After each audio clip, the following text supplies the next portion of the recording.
Hi friends.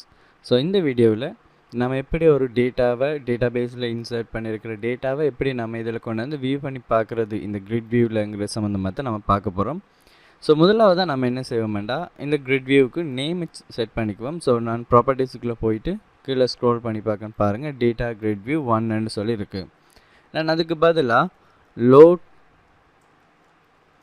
Table என்று சொல்லி நான் ஒரு நேம் வந்து கொடுத்துக்கிறேன். சரிங்களா? ஸோ கொடுத்ததுக்கப்புறம் நான் என்ன செய்வேன், இதுக்குரிய கோடிங்ஸை வந்துட்டு நம்ம எழுதி பார்ப்போம். ஸோ எந்த சந்தர்ப்பத்தில் இந்த டேட்டா ஃபஸ்ட்டுக்கு போய் டேட்டா பேஸ்லேருந்து ஃபெச் பண்ணிவிட்டு வந்து இங்கே டிஸ்பிளே பண்ணணும்னு சொல்லி பார்த்தீங்களா இருந்தால், இந்த ஃபோம் நமக்கு இப்படி லோட் ஆகி வரும்போது ஸ்டார்ட் கொடுத்ததும் நமக்கு ஃபோம் லோட் ஆகி வர சந்தர்ப்பத்தில் தான் நமக்கு என்ன செய்யணும், நமக்கு டேட்டா போய் எடுத்துகிட்டு வந்து தரணும். ஸோ அதனால் நான் ஃபோமை செலக்ட் பண்ணிவிட்டு ஃபோமில் வச்சு டபுள் கிளிக் பண்ணுறேன். ஸோ நமக்கு ஒரு ஃபோம் லோடுன்னு சொல்கிற ஒரு ஃபங்க்ஷன் வந்து இப்போ நமக்கு க்ரியேட் ஆகும். ஸோ அந்த லோட் ஃபங்க்ஷனுக்குள்ளே தான் நாம் என்ன செய்ய போகிறோம், கோட் எழுத போகிறோம் இப்போ. ஓகே, ஸோ நமக்கான லோட் ஃபங்க்ஷன் க்ரியேட் ஆகிடுது. ஸோ நான் இங்கே என்ன செய்ய போகிறேன், இங்கே நம்ம இந்த ஃபங்க்ஷன் எப்போ எக்ஸிக்யூட் ஆகுங்கிறத நம்ம செக் பண்ணி பார்க்குறதுக்காக என்ன செய்கிறேன், மெசேஜ் பாக்ஸ் டாட் ஷோ என்று சொல்கிறேன் ஃபங்க்ஷனை கால் பண்ணிவிட்டு நான் எக்ஸிக்யூட் பண்ணி காட்டுறேன்னு பாருங்கள். Hi, I am in load function and சொல்லி கொடுத்துட்றேன். ஓகே, ஸோ கொடுத்துட்டு இப்போ எக்ஸிக்யூட் பண்ணுறேன்னு பாருங்கள். எனக்கு லோட் ஆகி ஃபோம் வரத்துக்கு முதல் அந்த மெசேஜ் பாக்ஸ் டிஸ்பிளே ஆகும் பாருங்கள். ஸோ ஹாய் ஐ ஆம் இன் லோட் ஃபங்க்ஷன் சொல்கிற மெசேஜ் பாக்ஸ் வந்ததுக்கு அப்புறம் தான் நமக்கு என்ன செய்யுமெண்டா, இந்த டிசைனே நமக்கு டிஸ்பிளே ஆகுது. ஸோ அப்படி நான் என்ன அர்த்தம், ஃபோம் லோட் ஆகிற சந்தர்ப்பத்தில் இந்த ஃபங்க்ஷன் எக்ஸிக்யூட் ஆகும். ஸோ இந்த சந்தர்ப்பத்தில் தான் நம்ம என்ன செய்ய போகிறோம், டேட்டா வந்துட்டு வேண்டி எடுத்து இந்த ப்ராசஸை நம்ம கொண்டு வர போகிறோம். ஸோ அதுக்கு என்ன செலக்ட் குவாரிங்கிறது நம்ம இங்கே என்ன செய்கிறோம், நம்மளோட MS SQL வந்துட்டு இந்த செலக்ட் குவாரியை எழுதி பார்ப்போம் வந்துட்டு. ஸோ எழுதி நமக்கு டேட்டா செலக்ட் ஆகிட்டுன்னு சொன்னால் நம்ம அங்கே கொண்டே போடும். ஸோ ஆஸ் அ பிகினராக இது ஒரு நல்ல ஒரு ப்ராக்டிஸ் வே.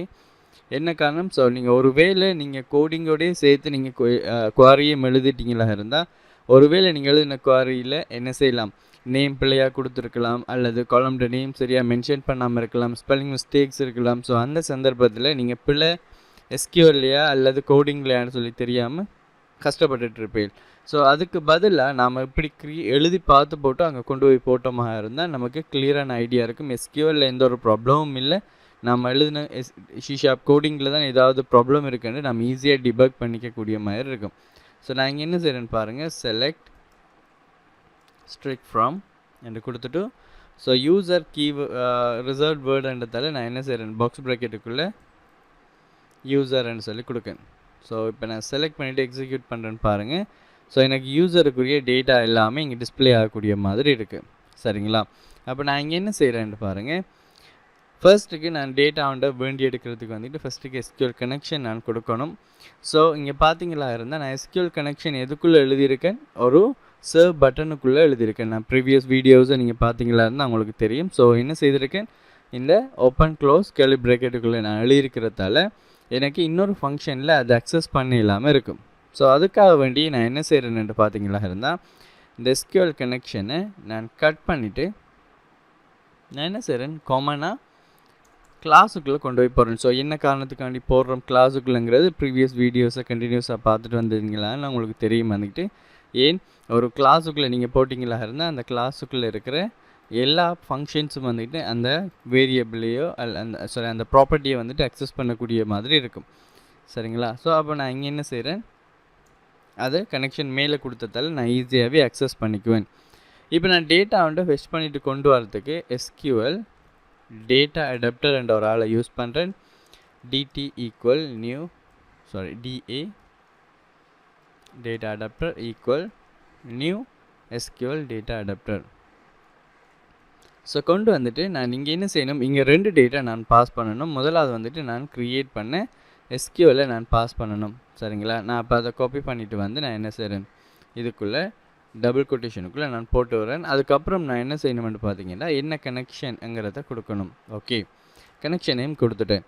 ஆனால் நான் ஆல்ரெடி நான் சொல்லியிருந்தேன்னா, SQL நீங்கள் க்ரியேட் பண்ணும்போது ஒரு வேரியபிளில் க்ரியேட் பண்ணிவிட்டு அதை பாஸ் பண்ணுங்கன்னு சொல்லி. என்ன காரணம், ஸோ அப்போ தான் நமக்கு ஈஸியாக ஏதாவது இன்சர்ட் ப்ராப்ளமோ இல்லை வியூ ப்ராப்ளம் ஏதாவது வரும்போது ஈஸியாக நம்முடைய SQL சரிதானான்னு சொல்லி டிபக் பண்ணி பிரேக் பாயிண்டை வச்சு பார்க்குறதுக்கு அது கொஞ்சம் ஈஸியாக இருக்கும். ஸோ நான் என்ன செய்கிறேன்டா, ஸ்ட்ரிங்க்னு சொல்கிற டேட்டா டைப்பில் SQL என்ற நேம் கொடுத்துட்டு டபுள் கொட்டேஷனுக்குள்ளே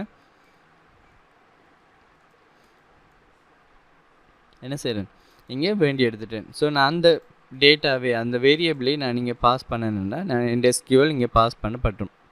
ஸோ இங்கே நீங்கள் SQL டேட்டா அடாப்டருக்கு நீங்கள் கனெக்ஷன் ஓப்பன் க்ளோஸ் கண்டிப்பாக நீங்கள் பண்ணணுமென்ற அவசியம் இல்லை. ஸோ இது ஆட்டோமேட்டிக்காகவே கனெக்ஷன் ஓப்பன் பண்ணி கனெக்ஷன் க்ளோஸ் பண்ணிக்கும்.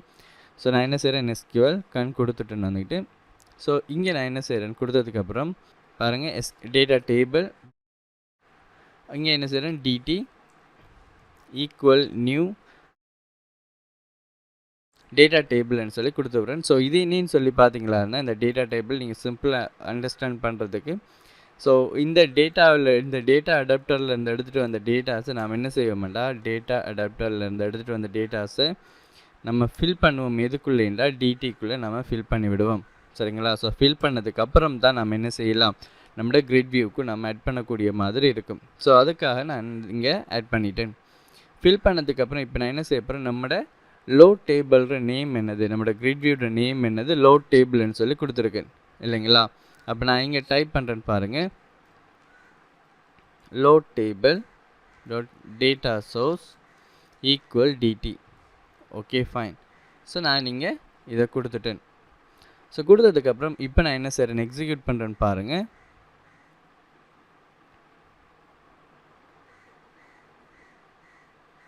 ஓகே. ஸோ இங்கே பார்த்தீங்களா இருந்தால் நம்ம இன்சர்ட் பண்ண டேட்டா இங்கே நமக்கு வியூ பண்ணி பார்க்கக்கூடிய மாதிரி இருக்குது. சரிங்களா? ஸோ அதனால் நம்ம என்ன செய்துட்டோம், இங்கே டேட்டா இன்சர்ட் பண்ணும்போது இங்கே நம்ம வியூ பண்ணி பார்க்கக்கூடிய மாதிரி இருக்கும். இப்போ நம்ம செக் பண்ணி பார்ப்போம் வேறொரு டேட்டா ஒன்று கொடுத்தோம், இந்த சந்தர்ப்பத்தில் இங்கே டேட்டா எக்ஸிக்யூட் ஆகுதான்னு சொல்லி. ஸோ அப்போ நான் இங்கே என்ன செய்கிறேன், நேமில் வந்துக்கிட்டு ஒரு நேம் கொடுக்கேன், ராஜ்ன்னு சொல்லி கொடுக்கேன். மொபைல் நம்பர் வந்துட்டு 011 சொல்லி கொடுக்கேன். யூசர் நேம் வந்துக்கிட்டு அட்மின், பாஸ்வேர்டு வந்துக்கிட்டு 123 சொல்லி கொடுத்துட்டு சேவ் ஃபங்க்ஷன் கொடுக்கேன். சேவ் ஆகிட்டுது. பட் இங்கே நமக்கு அந்த டேட்டா ஃபில் ஆகலை இல்லைங்களா? ஸோ என்ன காரணத்துக்காண்டி இங்கே டேட்டா ஃபில் ஆகலைன்னு சொல்லி நீங்கள் பார்த்தீங்களா இருந்தால் சிம்பிள். ஸோ இந்த லோட் ஃபங்க்ஷன் ஒரே ஒரு தரம் தான், அதாவது ஃபார்ம் லோட் ஆகிற சந்தர்ப்பத்தில் மட்டும்தான் நமக்கு என்ன செய்யும், இந்த டேட்டா பேஸில் போயிட்டு நமக்கு டேட்டாவை எடுத்துக்கொண்டு வந்து ஃபில் பண்ணிவிடும் கிரிட் வியூவில்.